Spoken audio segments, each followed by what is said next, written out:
The following is brought to you by Haney Farms, your canola, corn, and cereal seed experts. Find us at haneyfarms.com.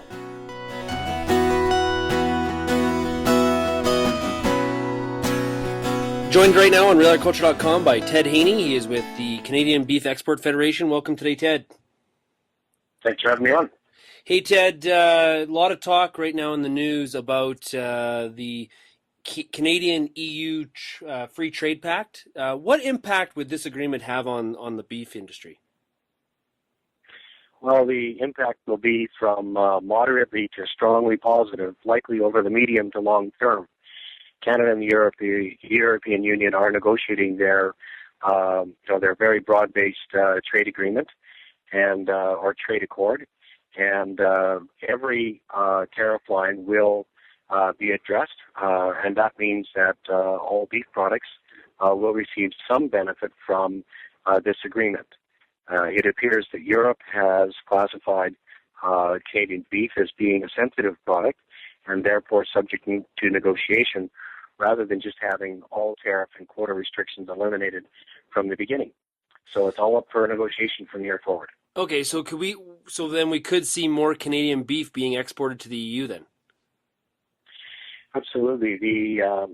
This agreement, I think, has the potential to create a specific Canadian opportunity which will have enough longevity, last for years, that we could see medium and even large plants beginning to invest in order to get themselves approved for Europe and then begin to acquire cattle that meet the European hormone-free protocol.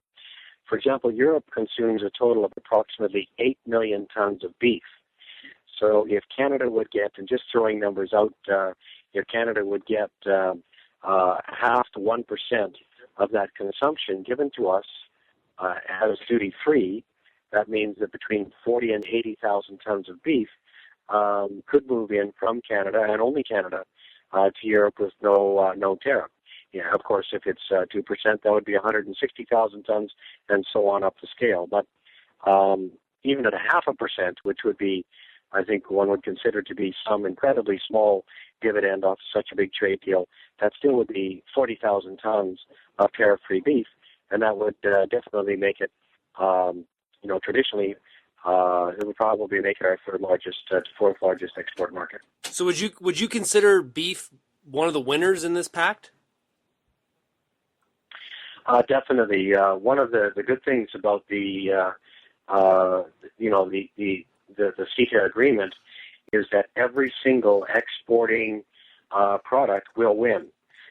Some will win a lot by having immediate duty-free, unlimited quantity access.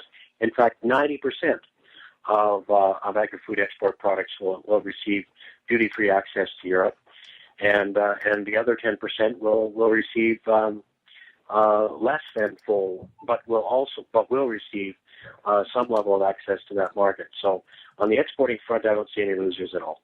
Okay, so you had mentioned the hormone-free products. How about will we be able to ship any meat into the EU that has been given hormones?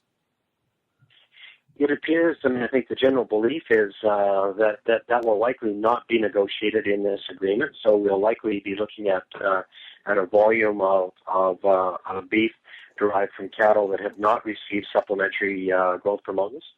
So that's probably we're going to have these cattle produced within the Canada-EU protocol. But that said, you're going to have a Canadian-only volume of product duty-free, which is very much preferential as compared to the rest of the world. No other country can ship on it, and that gives a certain degree of